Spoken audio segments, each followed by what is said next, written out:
हम लोग अधिकांश ये सोचते हैं कि हमारे घर में पुत्र होगा तो बुढ़ापे में हमारी सेवा करेगा। कौन कौन ऐसा सोचता है?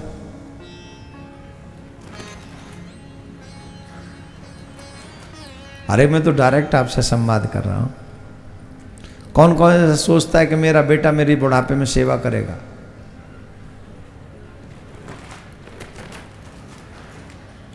अच्छा, वैसे अपने बेटे के लक्षणों को देख के किस किस को लगता है कि ये सेवा कर ही लेगा?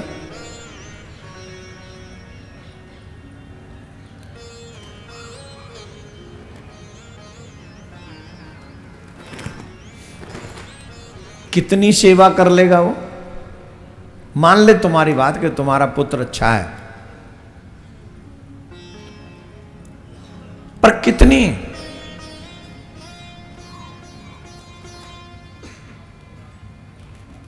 तुम बोल नहीं सकते तुम्हारा बेटा क्या सेवा करेगा। तुम सुन नहीं सकते तुम्हारा बेटा क्या सेवा करेगा। कितनी सेवा करेगा?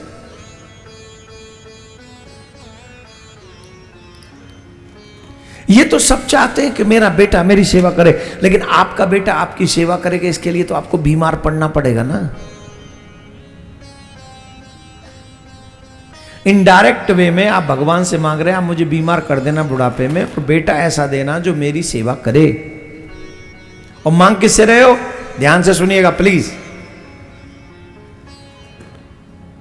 मांग किससे रहे हो? भगवान से, कि मुझे ऐसा बेटा देना जो बुढ़ापे में मेरी सेवा करे।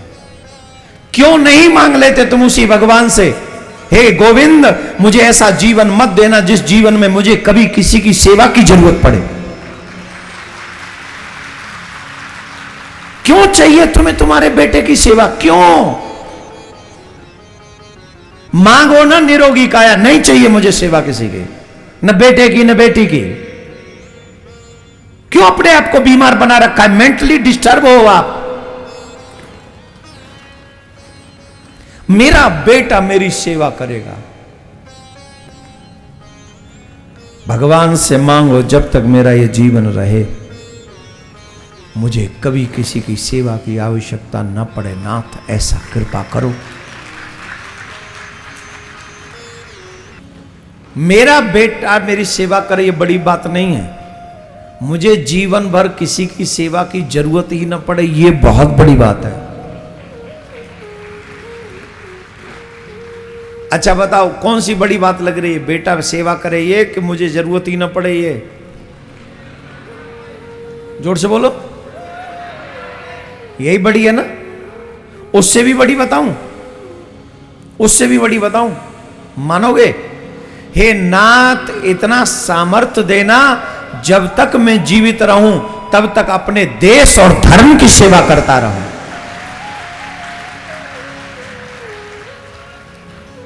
आप जिए और आपके कारण धर्म का नुकसान हुआ, कितनी भी आपकी सेवा होती रहे आपका जीवन बेकार है। आपके कारण आपके देश का नुकसान हुआ, धर्म का नुकसान हुआ, आपका जीना बेकार है। जीना उन्हीं का है जिन लोगों के कारण देश और धर्म आगे बढ़े। बढ़ना चाहिए तेरे कर्म से, तेरी वाणी से, तेरे व्यवहार से तेरा देश आगे बढ़ना चाहिए, धर्म आगे बढ़ना चाहिए। दूसरी बात, पहली बात मेरा बेटा मेरी सेवा करेगा, दूसरा मेरा बेटा मेरा सहारा बनेगा। कौन बनेगा? बेटा सहारा बनेगा। आजकल कितने बेटे होते हैं? बोलो बोलो, कितने बेटे होते हैं? एक। अच्छा, आपने पूरे जीवन भर मेहनत करके उसे पढ़ा लिखाया, आपने अपने इकलौते बेटे को इंजीनियर बनाया, और इंजीनियर को ऑफर आ गया विदेश से 1 करोड़ का, विदेश से, और आपकी तबीयत खराब है, वो ब्लड प्रेशर और ये वो सब खराब है, और उसको 1 करोड़ का ऑफर आ गया। अभी ईमानदारी से बताओ वो ऑफर स्वीकार करेगा कि तुम्हें? जोर से बोलो। हैं जी? वो ऑफर लेके विदेश चला है, तुम्हारा सहारा कौन बनेगा फिर?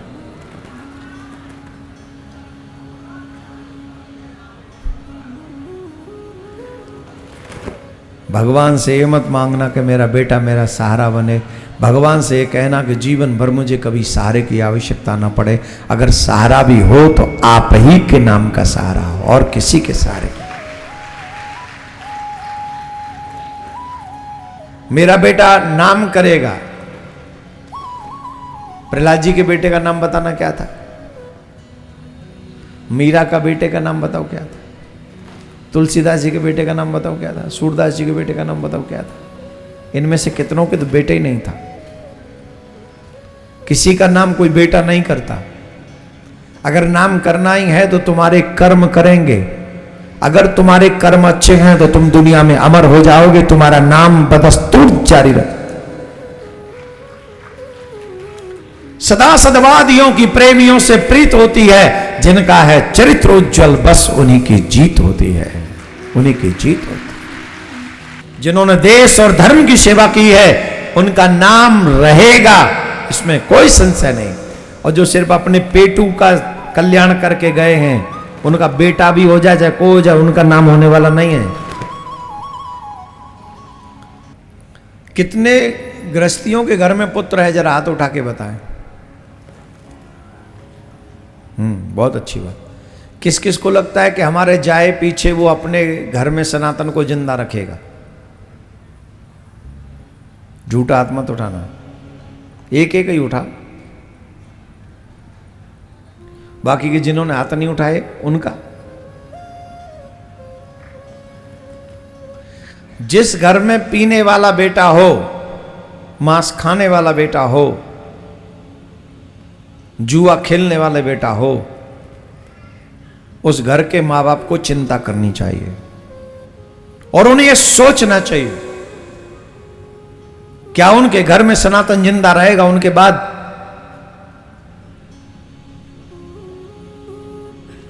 महापातकों में से पातक हैं ये तीनों जो मैंने गिनाए।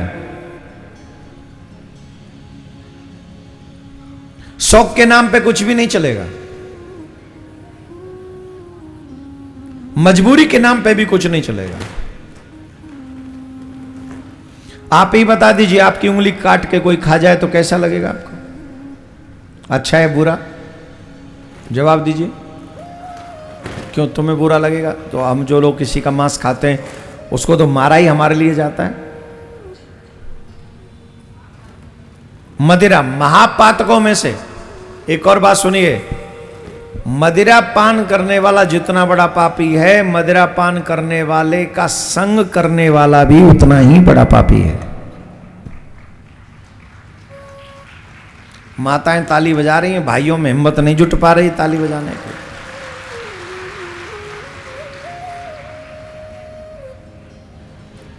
मदिरा पान करने वाला व्यक्ति न सिर्फ अपना पतन करता है, अपने परिवार का भी पतन करता है।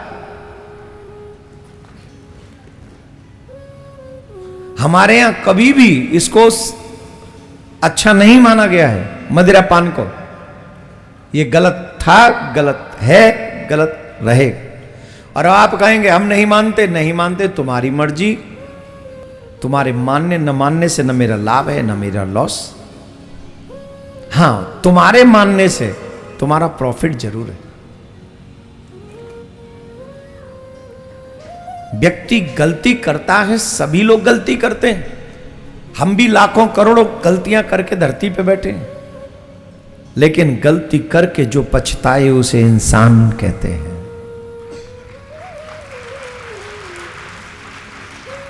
वो दोबारा वो गलती न करने की कसम खाए उसे इंसान कहते हैं।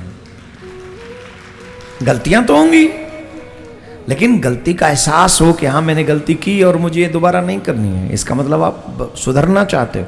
भगवान उसकी प्रतीक्षा में बैठे। भगवान उसी प्रतीक्षा में बैठे हैं कि अपराध करने वाला अपराध छोड़े। एक और बात सुनिए, भागवत में नरकों का वर्णन है, किस किस को पता है? बहुत से लोग कहते हैं हम नहीं मानते, स्वर्ग नरक है कि नहीं, हम नहीं मानते, यही स्वर्ग है यही नरक है। कितने लोग कहते हुए सुने होंगे आपने, मिले कि नहीं?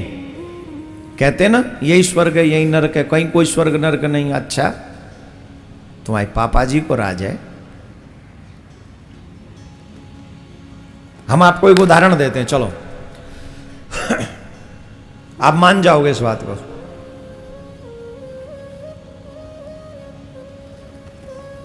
किसी एक व्यक्ति ने किसी एक व्यक्ति को मार दिया, भारत का कानून उसे क्या देगा? बड़ी से बड़ी सजा बोलना,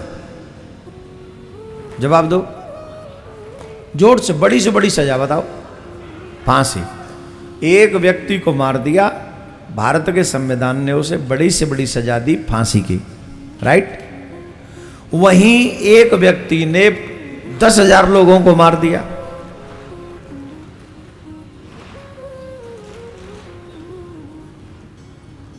अब बड़े से बड़ा दंड दो, क्या दोगे? जोर से बोलो। ये कैसा न्याय? एक को मारने वाले को भी फांसी और 10,000 को मारने वाले को भी फांसी, ये क्या न्याय? संसार के किसी भी कानून में बड़े बड़े अत्याचार पापाचार की उतनी सजा हो ही नहीं सकती जितनी की सजा मिलनी चाहिए। और इस शरीर में वो क्षमता भी नहीं है। इस शरीर की क्षमता से ज्यादा सजा दे दोगे तो ये शरीर समाप्त हो जाएगा, और शरीर समाप्त हो गया तो तुम सजा किसको दोगे? तो एक को मारने वाले की एक बार फांसी, 10,000 को मारने वालों को कम से कम 10,000 बार फांसी होनी चाहिए। पर हो कैसे? एक ही बार में लटक गया। इसीलिए कानून की व्यवस्था से ऊपर उठकर ठाकुर जी ने अपनी सजा बनवाई है। बेटा 10,000 मारे हैं तो 10,000 को मारने की पूरी सजा यहां भोगो। वहां एक की भोगी है 9,999 अभी यहां है, आजा। तो फिर उनको उन नरकों में ले जाकर फिर उन्हें बॉडी दी जाती है, शरीर दिया जाता है। क्या दिया जाता है? जोर से बोलो। शरीर दिया जाता है। वो शरीर कैसा होता है? अपार कष्ट उठाने वाला, फिर भी प्राण न छोड़ने वाला। ये शरीर, अब आप कहेंगे वाह जी वाह, भगवान के यहां इतने शरीर, ऐसे कैसे शरीर मिल जाते हैं? ये तेरे पापा ने दिया है। ये शरीर भी किसने दिया है? जोर से बोलो। मम्मी के पेट में बन गया है शरीर। बनाया किसने? मम्मी ने कि पापा ने? भगवान ने। तो जो भगवान तेरी मम्मी के पेट में ये शरीर बना सकता है, वही भगवान नरक के लिए एक व्यवस्था और नहीं कर सकता क्या? 28 नरक हैं और उनकी अलग अलग ब्रांचेज हैं। शास्त्र प्रमाणम नक्षीयते कर्मा जन्म कोटि सतेरपि।